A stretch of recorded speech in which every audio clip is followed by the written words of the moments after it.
We're getting a little weird again with it today. We're doing Illuminati and aliens, taking Yes. things back to our roots. To the root of our corruption as a species. Exactly, yeah. Although I don't Well, know, it's the aliens' fault, right? it's all Yeah. the aliens' fault, man. We are gonna go right past red pill and into black pill. It's gonna be some good shit. Nice. I want Let's go. the color of my pill to be a color that has not yet been discovered. Yeah, Well, I think that's right. with Elon Musk's new microchip that he's gonna put in your brain, you'll probably be able to see some new colors. Yes, the infrared pill. Yeah, it's gonna be sick. Or a microwave pill, who knows? We're gonna see, you know, those NASA photographs that are all actually fake. They just smash a bunch of like UV rays and shit together. Yeah, It's gonna be our minds. it's already my mind. You know what, Barney? Give this guy a cigarette. He's freaking out. I've stumbled onto a major company conspiracy, Mac. How about that for stress? Pepe Sylvia. This name keeps coming up over and over again. Pepe Sylvia. Pepe Sylvia. I look in the mail. Well, this whole box is Pepe Sylvia.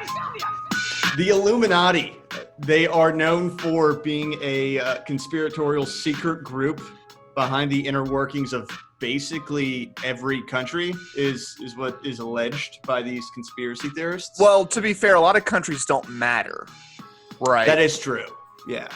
Yeah. I mean, there's 250 of them, and like only 10 really count. I would say the G8, right? Yeah. Probably about it. Maybe a few extras here and there. Countries don't even matter. It's the globalist society, which is transnational and rootless, that matters. So Yeah, it's the series of billionaires and some powerful millionaires like Mitch McConnell and Nancy Pelosi. that's right. Wrap your minds around that. Yeah. Who are all secretly on the same team, according to this theory, working to create a one world government to enslave us all. Already did it. Boom. Yeah, it's done. The jig's up. They're working on maintaining it. Ah, there we go. Yeah. Gotta just keep the gears moving. Yeah. It's about, it's I've always heard it called the precariat, right? So it's how precarious can they make us? We can still become more precarious, more docile to do with what they want. Mm-hmm. Well, and that's where all the technology comes in now, to actually mess with our brain chemistry and microchip us, force us into docility. Yes, and turn the frogs gay. And turn the frogs gay. Yeah. Well, with the Illuminati specifically, it is known Did you by ever everyone. introduce us? Oh, fuck, I'm supposed to do that, aren't I? Let's have some decorum here. It's been so long, Chris. You've been hiding in your bunker. Dude, first of all, you weren't supposed to talk about the bunker. All right? I was prepping it. You may have just lost your spot. Don't listen to last episode. I listened, and I was disappointed in you guys discussing the deep underground military bunker. How many times do I have to tell you, don't talk about it? Yeah. Yeah, we won't talk about your dumb. Sorry, how Don't was your talk about my dumb anymore? how was your wonderful vacation? Did you have a good time? It was just so nice not having to see you two assholes. I think never I'm have to see rejuvenated, us. and that's true. I haven't seen you in years. I only see you That through a is true. fucking computer. I'm not even certain that you're real. You may just be an AI that I talk to every week. Was there So more? the weekly AI. What was what's your nom de guerre, Chris? Plumbum. Oh, Chris the plumber. That's right. There we go. Well, to introduce the show and both of y'all, welcome to Real Politik. Pardon me. We got Chris the plumber and John Barbeo joining us. Plumbum, please. Happy to be here, guys. Happy to be here. Thanks for joining Always. us, John. I might hit this mute button on Chris. Keeps talking shit. I like that we're both like medieval, middle class tradesmen, a plumber and a barber. Somebody had to take care of the king shitter. And I'm like pulling teeth and sometimes cutting hair. Yeah, you're a little bit of a dentist, doctor, town gossip. which I think makes the most sense. Lobotomizer. Occasionally assassin, you know? Occasional assassin, and you put bowls over somebody's head and then cut. Yeah. That's why all the medieval people in the tapestries have bowl cuts. All of them. That's like, you got a bowl? It's actually, I mean, and it makes perfect sense in this podcast to address this about my personal life. I'm part of an ancient order of barbers. Okay, we've influenced the world for centuries, giving people bowl cuts, people in high positions of power. And are you a barber exclusively for the Illuminati? No, the Illuminati is more of like a rival group. So you're kind of like the weavers of the Wanted series. Yes. Also loosely based on us, but we sweep up the hair from the bowl cuts and then we use are you divination James magic. McAvoy or are you All right. Well, with that or are awful you movie Angelina reference, Jolie? I am reeling this back in to the Illuminati. Yeah, reel us back in to the reeling it back conspiracy in. theory. We're going down the weird line. All Reel right, us so back in. the Illuminati. Most people probably know them from what the Da Vinci Code was the one with the Illuminati in it, right? I think that's right. No. That was Priory Angels of and Demons. Scion. Angels and Demons had Illuminati. Priory of Dan Brown Scion shit. was Da Vinci Code. Yeah, so Angels and Demons then, where they're a secret group running things in the shadows, and conspiracists claim that they are basically involved in every big event to ever occur, which includes things like the assassination of JFK, faking the moon landing, World War I, World War II, all the greatest hits of planet Earth. Well, we, as good real Politik listeners know that it was the CIA and the mafia that killed JFK. So this Illuminati nonsense, I'm kind of disappointed in, but keep going. Yeah, but who is pulling the strings on the CIA? On the CIA, possibly the Illuminati. That's a good point. That's a fair point. It's the puppet masters of the puppet masters. Right. Hey, no spoilers. Removed, right? No spoilers. We're about to get to that. We even have a quote from William Cooper coming up. Some good shit. Nice. Yeah. We're gonna finally introduce John to William Cooper. He wasn't familiar with him, but he's just a gold mine of just intelligence. I'm probably, if it has to do with conspiracy theories, I've probably already absorbed his zeitgeist through the internet without even knowing his name. Yeah, you definitely Your have. osmosis. Yeah. Well, the Illuminati are actually kind of awesome. I watched a few documentaries on them. Was reading a book on them. And they were formed in the late 1700s. So they were a real thing, like an actual historical group. And they were designed to try and create a Enlightenment era group of people that are part of the secret society and then secretly infiltrate the monarchies across Europe to try and basically destroy the church and turn the world secular, but completely hidden, unbeknownst to everyone, just sneaking into their groups, which is kind of awesome. Kind of awesome. I mean, it depends on your perspective, but I'd say that they've been very successful. I mean, I would join it if it was still around. It's pretty cool. I mean, that's because you actually are not red-pilled on the fact that monarchy is the only legitimate form of government. But we'll leave that for another podcast. Pin in that one. But, yeah, I mean, say big pin in that one. Big pin. I don't want to debate. We have other things to talk about. As a group, constitutional monarchy is stupid. Oh, not constitutional. A true monarchy. Power from God, Chris. I agree with your statement. Constitutional monarchy is stupid. Go ahead, Paul. All right, so the Illuminati started by infiltrating the Freemasons. So they were basically a secret society within a secret society. And at the time, the Freemasons were basically the most powerful secret group in the world. Why would you want to be a parasite secret organization? I guess, John, you would know the best about parasite organizations. Well, as a person, I don't know what you're referencing there exactly, and I resent the comment despite that. I think that you're a human parasite. But I'm not sure about that. I'm talking I don't like that, but I will say cut this direct part. But I'm John, talking about the bleep. I'm talking about the Snake Lords. Oh, that's what I was going to bring up. I was actually about to bring it up. The secret fraternity within my fraternity. Oh, you had one of these? Yes. He did this. Yeah, that's why I was like, group. He knows a lot. What are the undertones? A highly ritualistic group of elites within the fraternity. We would have masked and robed gatherings. We were called the Snake Lords, and in reality, we actually were in charge of the fraternity without actually being officers. That sounds like a SoundCloud rapper group or something. Our Snake Lords. Our power was esoteric rather than exoteric. So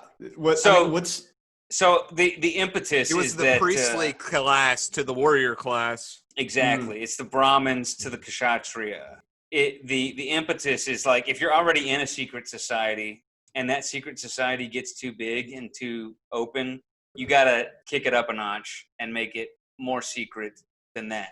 Well, that's basically what they did here. Was they established the Illuminati and then just morphed it into the Freemasons, and that way they could recruit all of the top Freemasons who are people who are running the country. And like their stated goal, which was to infiltrate the monarchy, these are people that were working within the monarchy. It's the most powerful people in society who are part of this. So that's how they actually started to achieve actual power, was to create a super cool group inside of the cool group so that you're even cooler than the normal Freemasons. And I also realized that my entire fraternity basically just jacked a bunch of Freemason rituals for all of its rituals. I was really disappointed. That's what they all did.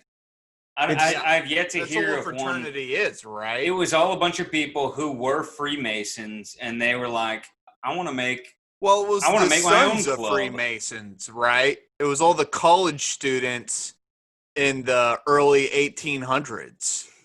Yeah, being like, let's do weird shit.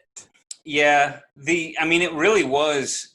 At least the founders of my fraternity were all like veterans, and they were also all Freemasons before. And it's like they pretty shamelessly just stole a bunch of shit from Freemasonry in terms of ritual and all that. Yeah, it's straight up jacked. If you're gonna do that, at least like make up some good shit. Yeah, I feel like I could make up some cool rituals, but it's like I was researching a lot of this. I was like, oh, I know every single one of these things, and they wouldn't like go into it, but they would make some vague references to because this was interviews with Freemasons. I was like, oh, I already know what this ritual is just by your vague description because I fucking did it. Yeah, but to be fair to y'all, the Freemasons just stole it all from previous mystery religions, from Egypt, Greece, and Rome. So, this is people have been doing stuff like this for literally eons. So you think like in the distant future that there's going to be a secret society called Kappa Sig, and it's like the last surviving secret society of this era? It could, a flaw in fate, definitely, where, it's like some kind of rural redneck, maybe like UK, around University of Kentucky, maybe around University of Arkansas. And it's like, yeah, this is the Kappa Sig fraternal brotherhood of the Knights of the Round Table. Just with AR-15s instead of swords. Yeah, AR-15s and, Molotov cocktails or something like that. A beautiful, beautiful world. Well, the incursion into Freemasonry is actually how the Illuminati originally came to America. It's because if you know the stories of our founding fathers, they were basically all Freemasons. And they just covered America in like Freemason symbolism. And the Freemasons just ran the country for decades. How did the do you know this with your extensive research? Mm-hmm. How do the Freemasons get to America? Because I all the imagine founding fathers were them. It takes a little bit. No, not at all. All the founding fathers are Freemasons. So right. they The were members founding back fathers in England. are in the 1760s, 1750s. You know what I mean? We Yeah, get but here in the whenever 1500s. yeah, when people came over from England, they would bring over Freemasonry and start setting up chapters. And the Freemasons had a ton of money because they were all rich. So it was one of Yeah. the Middle connectors class, between the at least, colonies. right? Yeah. Yeah. And a lot of historians describe Freemasonry as the kind of vein that connected all the colonies because they were so separate and had such separate identities. But the elite ruling class identified with each other because of Freemasonry. And it was what allowed them to connect with each other so well. So did Freemasonry itself spring out of the Enlightenment?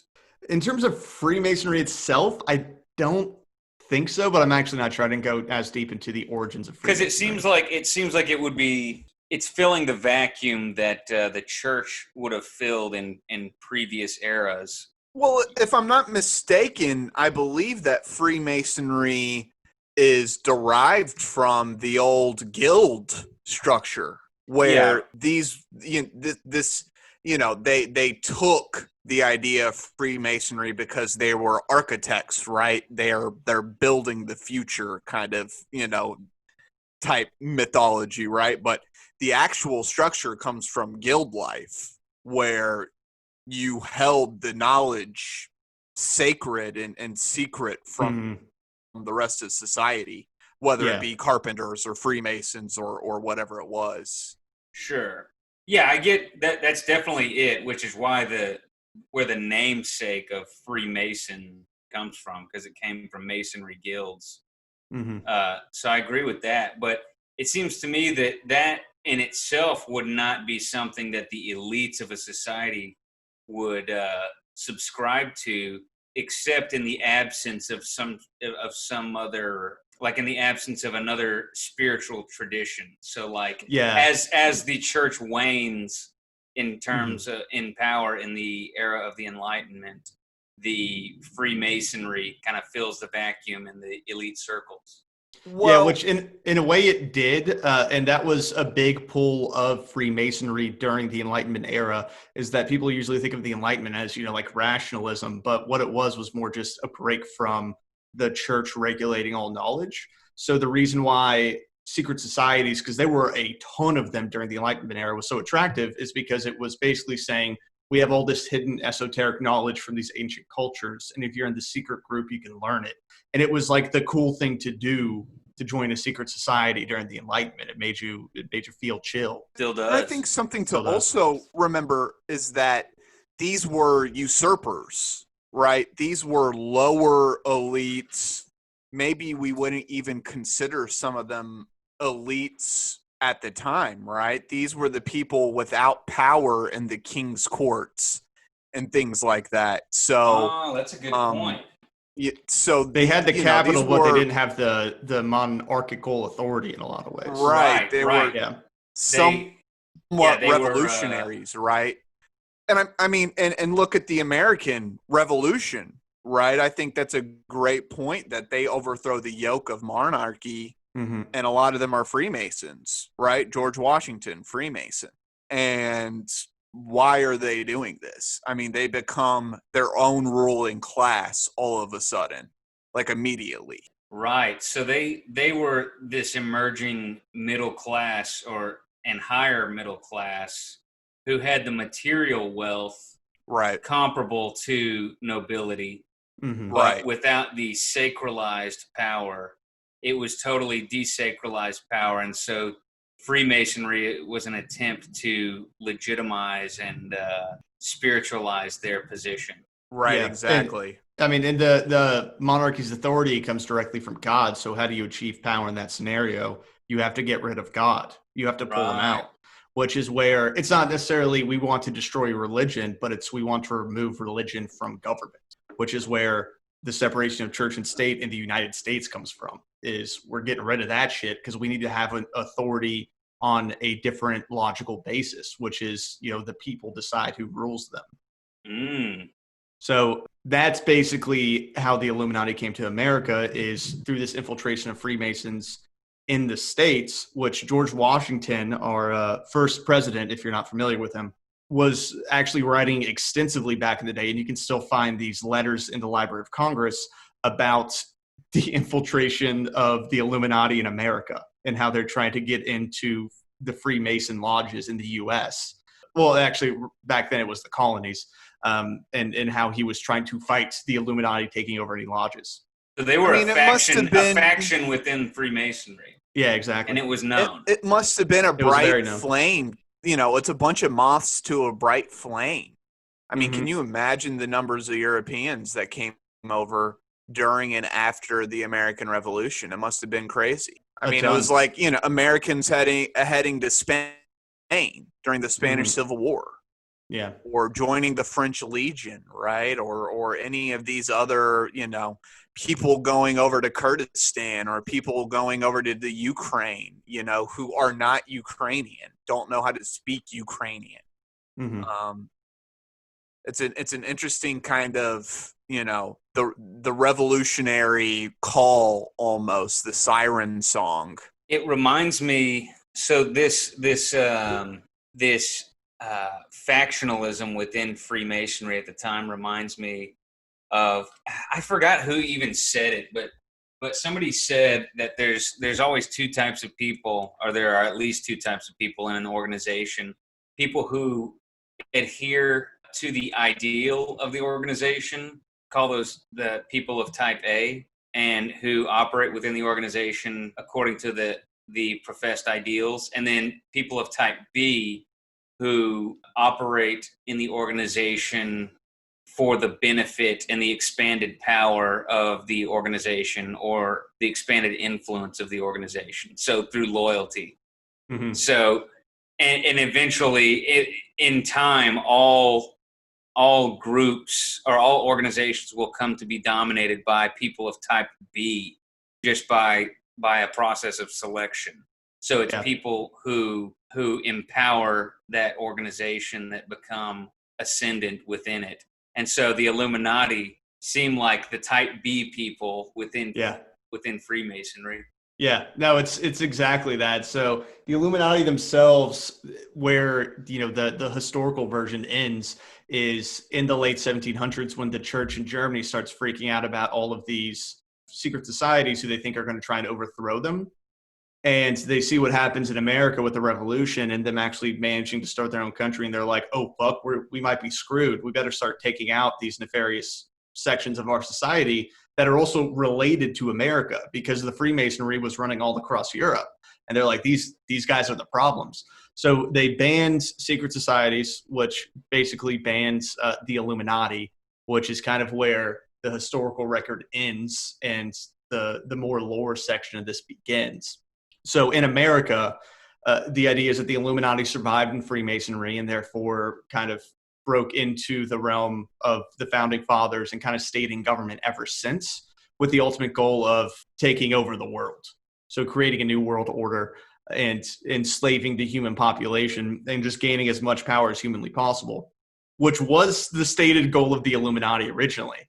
Kind of develops across the next century, and then in World War I is where most of the lore kind of starts picking back up, which is where it is said, because this gets a little anti-Semitic at some points, but it's said that the Zionists have begun to co-opt the Illuminati and are the reason that America joined World War I by intertwining the Rothschilds, which is a very rich family from back in Europe who funded a lot of the robber barons, and they're still around to this day, and they're still loaded and definitely leveraging their power because the Rothschilds wanted to create the Jewish homeland. So they basically convinced England to stay in the war when England was about to broker peace so that they could take Palestine over and create Israel. And it was all part of the Illuminati's plot via the Rothschilds, who had started to co-opt it. I think the Rothschilds are giving the Illuminati a bad name. They are a little bit. The next really interesting one is the JFK assassination, which starts to weave in the aliens that I think we're really looking to get into. So hold on, let me show you all this clip real quick. It was during this time that, during the routine course of my duties, top secret documents crossed my desk that I was able to read that outlined everything that really and truthfully happened, according to those documents, in Dallas on November the 22nd, 1963, when President John F. Kennedy was assassinated. According to these top secret documents, the intelligence community and the national security apparatus considered John F. Kennedy to be a threat to the national security. It stated also that he had ordered the security establishment to prepare a plan to reveal to the American people within the following year the truth about unidentified flying objects. He Says seemed that- nice. He seemed nice, right? He looks like a terrorist. It looks like an Al Qaeda movie. That's his documentary on the JFK assassination. It's like an hour and a half long. I watched the whole thing. So that was when the CIA decided to assassinate him, because he wanted to release UFO information that the government was actually working with aliens this whole time since the 1950s, and they killed him for it. What was it about the 50s that made the aliens start working with us? That was my question too. That was exactly where I was going. When did the nuclear bomb go off?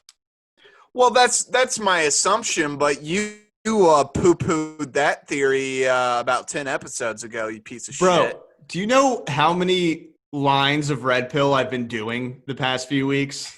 I have a completely different brain than episode fucking 15. Welcome, So, brethren. no, I'm going to spin the web. All right, Welcome. so the nukes blow up, right? What was that, like 40, 45, 46 when that happened? 45. 45. And that forget. triggers to the aliens that shit's going on Earth. They come to Earth, which is where Eisenhower, who is part of the Illuminati, speaks with the aliens. And they make a pact. Is Eisenhower a Freemason? He's an Illuminati, I'll tell you that much. I don't know if he was a Freemason or not. Probably. Oh, Well, so why- they've broken off onto their own thing. If Eisenhower's in on it, why would he have warned against the military-industrial complex? False point. flag. False flag No. warning. Maybe that was one of the first instances of a limited hangout. I mean, all of this is a limited hangout by the government. It's slowly, giving out a little bit of information, but not enough. Basically, Eisenhower made a deal with these aliens, and this is according to William Cooper and a lot of other conspiracy theorists, that the aliens give us technology, give the Illuminati technology, which is going to help them control the population. They parcel it out just so much as, we can handle, which is where we start getting all these supercomputers, That's why computing is just taken off since the 50s. Why, in 1950, we had a computer that filled the entire room that had as much computing power as a calculator, and now I have a supercomputer in my pocket.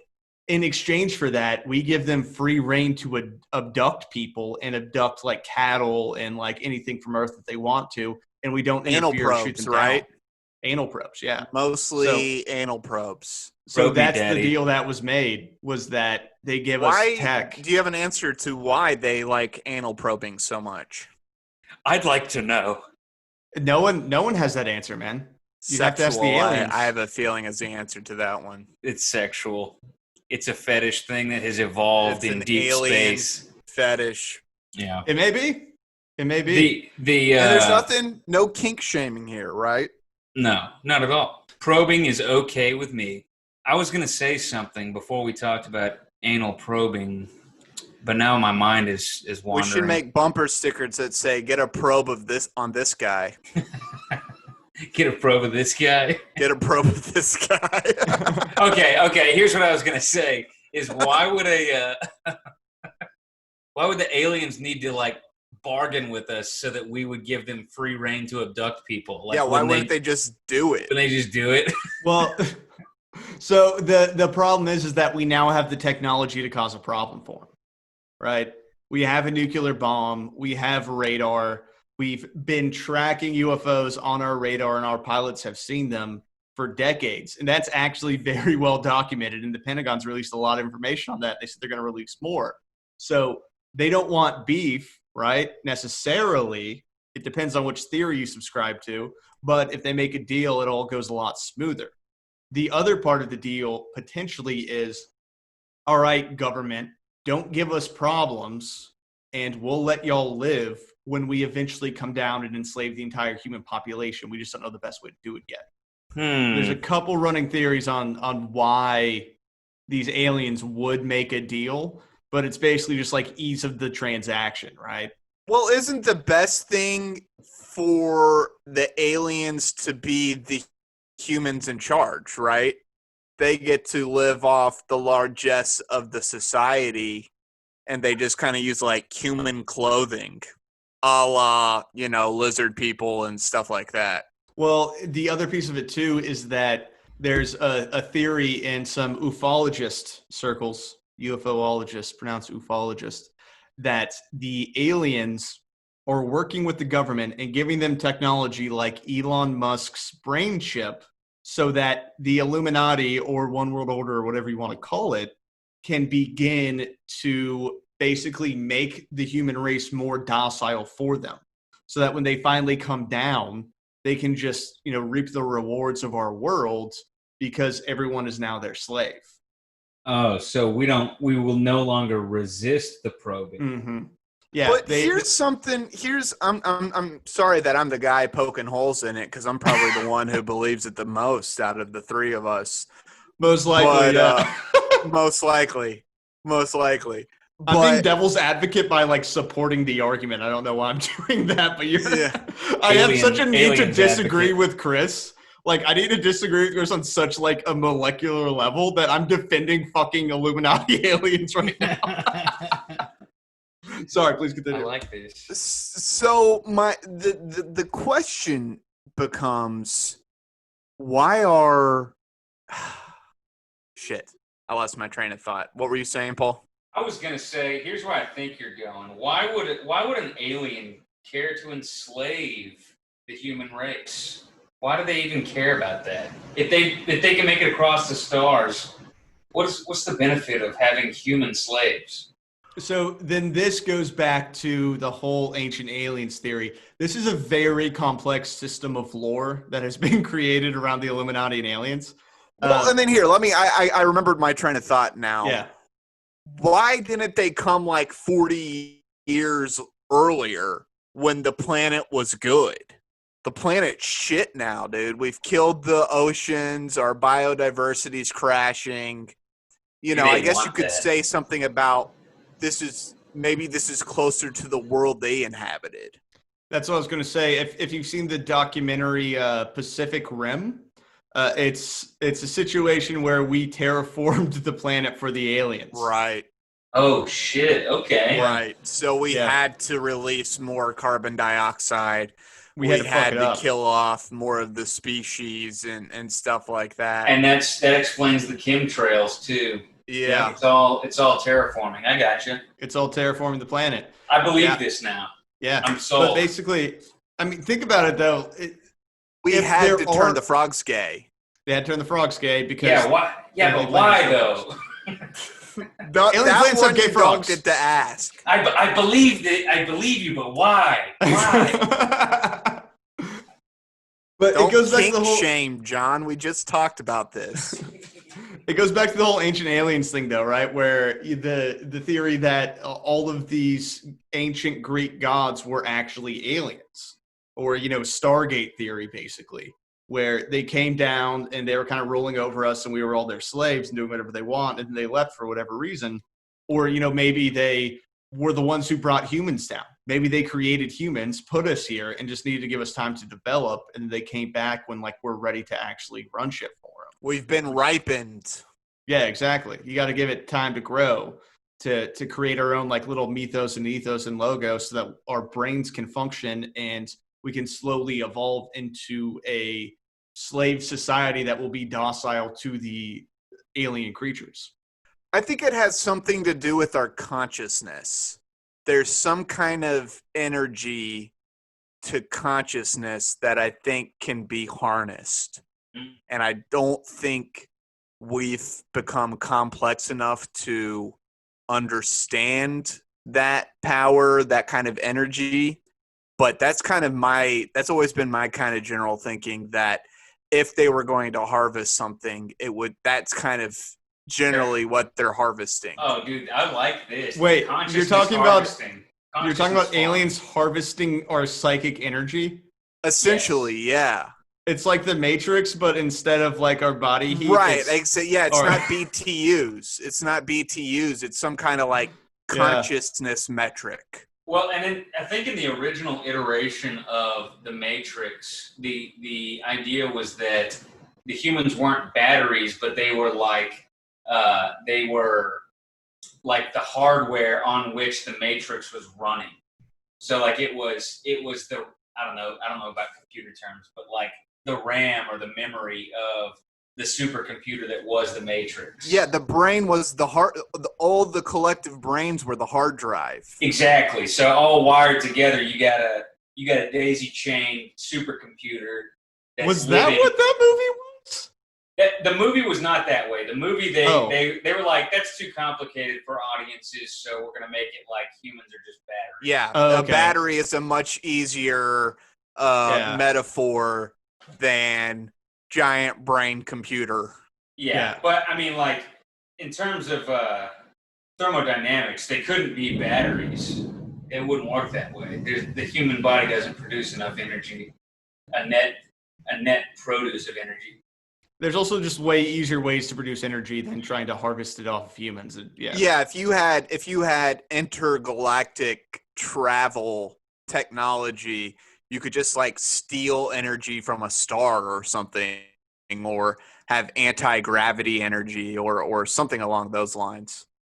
Dude, I really do like the consciousness harvesting or whatever, consciousness farming idea. It's always been for me, what could we possibly be giving them that they couldn't get? It couldn't be a resource. You know, people always talk about, well, we were digging for gold or whatever it was.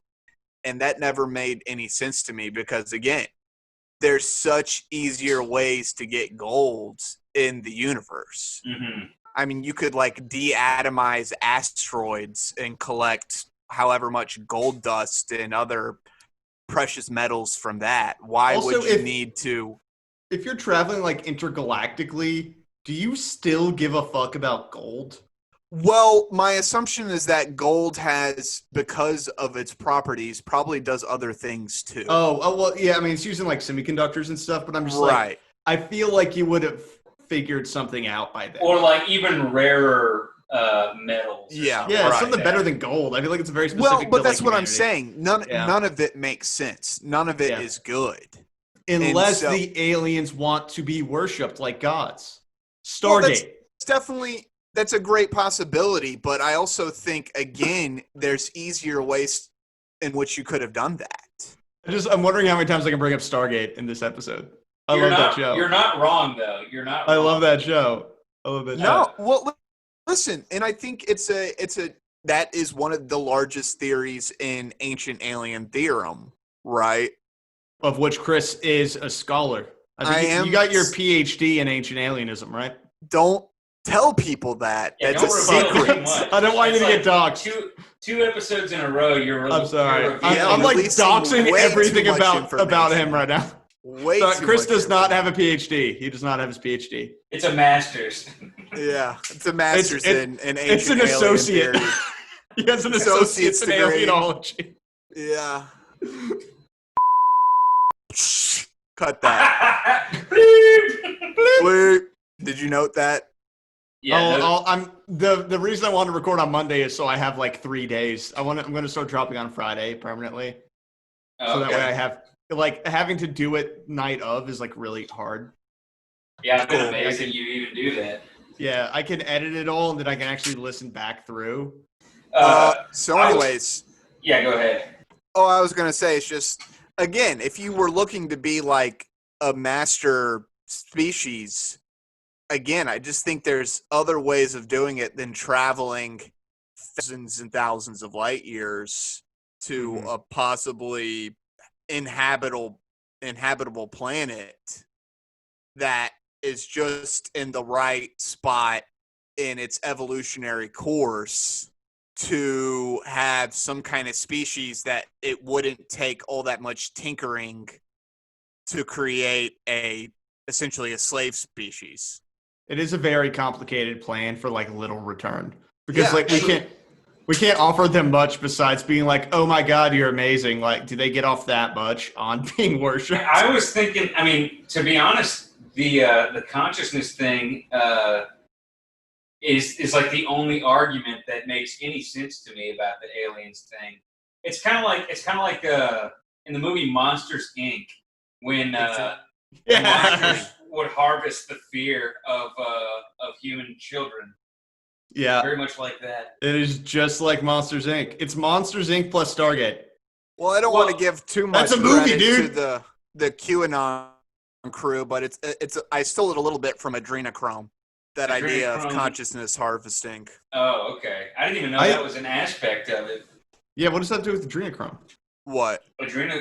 That your pineal gland is your third eye. So when you're sucking down the pineal gland of a prepubescent sex slave and smoking it, that's what gives you their consciousness. So we are going full QAnon right now. Well, it all overlaps.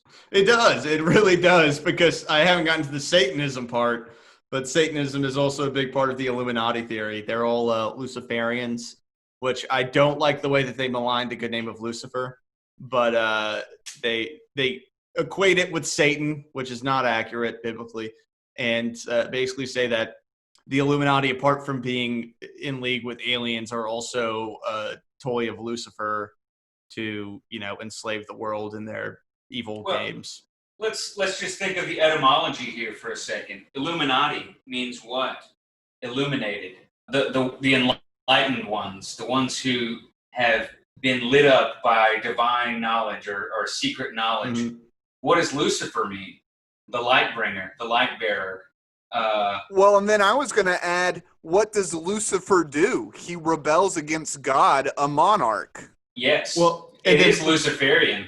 Yeah. Well, and then Lucifer is also seen as, the one who brings enlightenment and knowledge to humanity via the snake.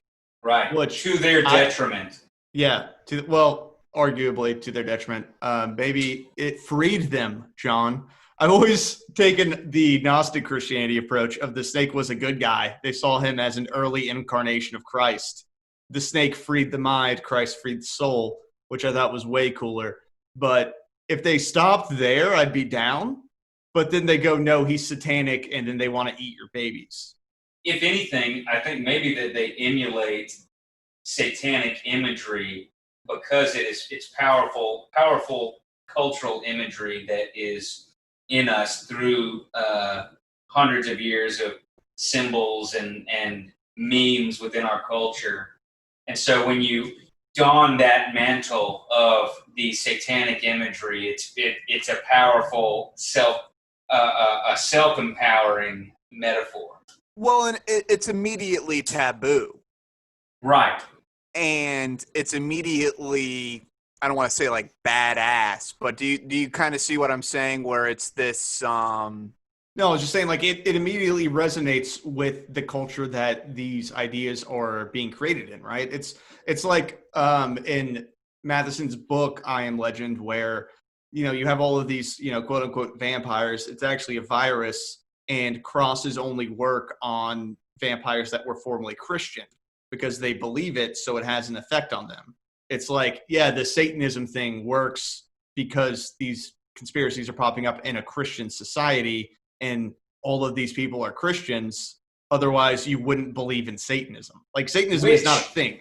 Which, that plays into the whole aliens needing people to believe in them thing, or like needing them to worship them or whatever. It's like the psychic energy is being fed into whatever it is. It's the alien overlord, or it's the satanic symbol, or whatever it is gaining power through the populace, however they feel about it. Yeah. What we're getting into now is essentially what's referred to as chaos magic in the weird circles, which is where we have psychic energy as humans, right? And we can manifest it in a number of ways. But the only way to do it is to create symbols that are important to you. So, if Christianity is the symbol, you can use Christian symbols.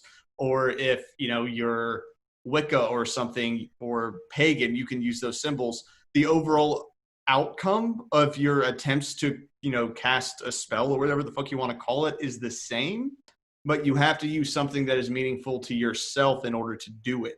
So basically it's like, because I believe this so hard, I can like channel my energy, like my psychic energy through that symbol, and then actually manifest something on the other end, which would be, according to this theory, what the aliens would ultimately be looking to do. Yeah, I've heard of that before. And that's sort of like, what's that shit that Oprah used to promote? It was like, the secret. The secret, like the affirmative prayer or prayer of affirmation. Yeah. Or like visualization of your goals. Vision boards and shit. Yeah. This is like self-help shit too. Mm-hmm. So you can see how the Illuminati have been getting into our corporate structure through. Exactly. They're making so much money, man. So much money off this shit. No, but like, it's like you believe it, like visualize your goal or visualize what you want and make it manifest in reality. This is part of the secular world too. Well, and it goes back to, the Enlightenment and these secret societies where this esoteric knowledge was so attractive. In a lot of ways, it still is. It's like, oh, no, if I think in this way or if I do these things, I can actually create something in the world around me. I have that power. And it's not a mainstream idea. It's not a church idea, but maybe it's still accurate. Yeah, and the idea that in order to manifest something or cast a spell or whatever it is, you have to like give up something that you have imbued with your own personal significance. Yeah, that's like the traditional idea of sacrifice right there. That's Isaac Abraham bringing Isaac up to the mountain to kill him, to sacrifice him to God, or whoever that was in the Bible. It was Abraham. Yeah, you're right. But that's it. What could you have imbued with more psychic energy or psychic importance than your own child? Than your kid, yeah. and then therefore that is the greatest sacrifice. Yeah. Wow, dude. Are we all practitioners of chaos magic now? I think I have a book on it. I've literally read an entire book on it. We're getting into the weird part of my mind right now. I kind of believe it. It's interesting. I think that there's an aspect to it that is accurate because it's like you can manifest by focusing something and focusing your mind on something. Like, yes, you will be more likely to succeed in it because it's like your ideal, it's your goal, and you're chasing after it.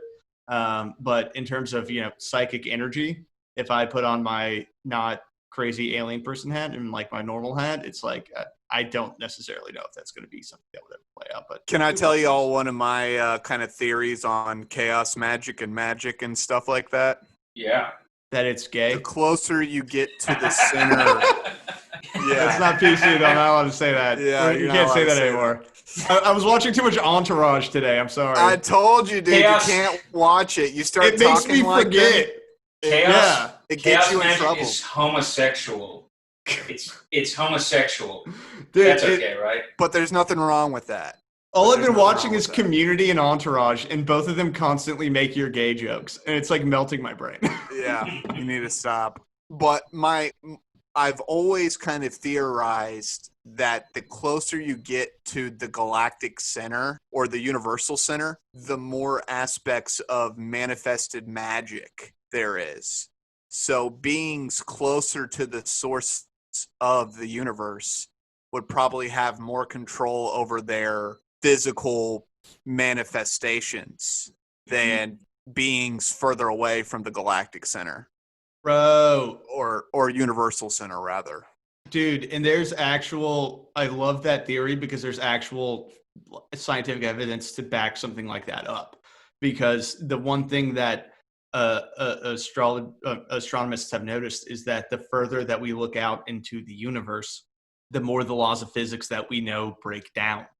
So the laws of physics as we see them and as we interact with them don't seem to hold, galaxies away. So it could be a situation where things actually are different the closer you are to the center or the further you are away from them. And we're actually seeing that right now, and we can't reconcile it with our current laws of physics. And you know, this is kind of a stupid way to think about it, but I always think about Edison, which Edison was a douchebag, but he was a solid inventor. He said He was that okay.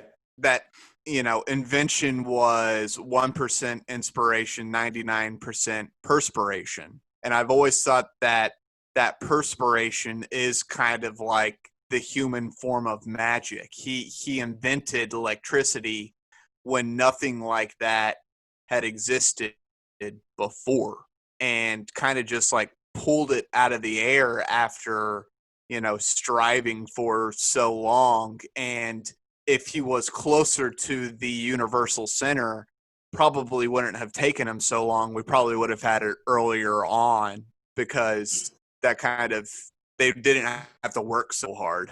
I mean, look at what Einstein did, right? Before Einstein, all of physics was based on pretty normal logic, where Newton says, "Oh, an apple falls from a tree.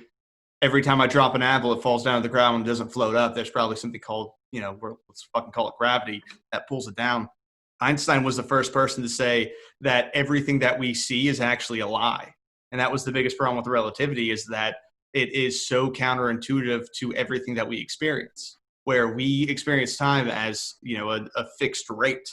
1 second is 1 second, really, no matter where we are. But then Einstein said, no, 1 second's actually very, very different depending on how fast you're moving or how close to, you know, a large gravitational pull you are.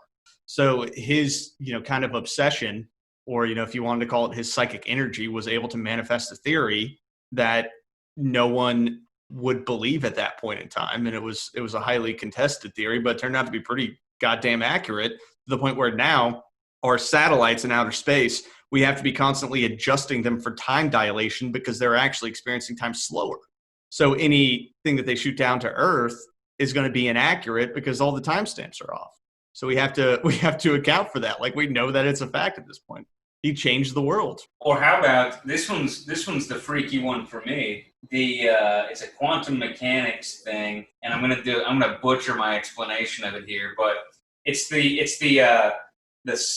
light going through the slits in a way that produces shadows, or the distribution of light suggests that it is distributed in a wave pattern when it's not being observed. But if it's observed by a human, if there's a human observer of it, the wave function collapses and you have a single quantum of a photon moving through a particular slit of the light, or whatever, however that works. And it's totally dependent on an observer. It's kind of like if a tree in the forest falls and no one's around to hear it, does it make a sound, kind of thing. Yeah. And so actual reality and the way that it manifests is dependent on consciousness to some extent. Yeah, I mean, that's where Schrodinger's cat comes from.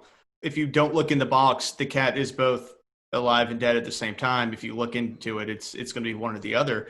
And across quantum mechanics, the mere act of observing something changes its nature, which does insinuate either our brains can't comprehend something being two things at once. Like, maybe that is possible, or maybe the fact that we are observing is changing something's nature, which shouldn't be occurring unless the mere psychic energy of our presence is actually adjusting the world around us. Like, we don't know. And that is one of the biggest questions in quantum mechanics right now, which overall makes no goddamn sense. The whole thing is just like a shit show of logic. So the Illuminati, right? So the Illuminati. The Illuminati figured that out already. No, but I got a question. Question. Number one draft pick. Who is Illuminus? Illuminatus. Ewan McGregor is for sure. Yeah, that tracks. Illuminatus. I love Ewan McGregor, dude. Huge Ewan guy. Awful choice. He had a fantastic documentary about crossing the world on his motorcycle that I love. Awful choice. I don't agree. I think the Pope is, though. I think that's a great choice. I think Barack is up there, and the Illuminati. Yeah. Jared Kushner. No. Disagree. He's like in the one of the rival sects. He's one of the elders of Zion. No, it's one and the same at this point. But no, he's the Illuminati's bitch, dude. He's their little leg boy. Nah, I don't think they have anything to do with Trump. I think Trump is something Russian or something. Are you going Russiagate on me, Chris? I thought you said in episode 4 that was all bullshit. I just did that. I thought you said it was fake news. I did that one for fun. Hot take. Chris has gone for 2 weeks. We do a complete role reversal. The one person who I know is not in the Illuminati is Donald Trump. Yeah. They wouldn't let him in. He's not in it, but wishes he was in. He eats too much fast food to be a part of the Illuminati. You're telling me that someone that eats like he does, is as obese as he is, like doesn't wear a mask ever, and has been around like 40 people with COVID, does not have special Illuminati technology within him that keeps him from dying? You're trying to tell me that right now. I'm going to tell you it's impressive, and I don't know how he's done it. We might all just be figments of Donald Trump's imagination, and he's actually the Godhead, and he's dreaming. This is his world. After my week with COVID, just going deep into the internet, the worst parts of it that I've ever seen, I'm not convinced I'm real anymore. It's bad. So COVID, it provides the illumination. I see. I think COVID makes you aware. You should try getting it. Have someone cough on you in the hospital. I'm going to pass on that one pretty hard. Having people cough on me in the street is quite enough. Thank you. All right. Well, I think it's probably time to wrap things up, right? I think that we're... wrap it up, B. All right. Well, this has been Realpolitik. Check us out. Patreon.com/Realpolitik. We are currently running a deficit on the podcast, and I now have a special little tracker. We're at $45 a month. We're trying to get to $70 just to cover all the costs. So if you can go on there and donate $1, like literally everything counts. We love doing this for free, but I just don't want to lose money for it. So please support us. We'll do more bonus episodes on there. Money me, please. Money. It's not even money me. It's just please help pay our fucking bills. We got a lot of subscriptions here to run this damn thing. What else? Paul.realpolitik@gmail.com with any feedback. And that's it. We love you all. Don't get COVID. It sucks. I had it last week and it was a bitch. Yeah. Don't forget to probe us. Later. Probe me. Bye-bye. The end.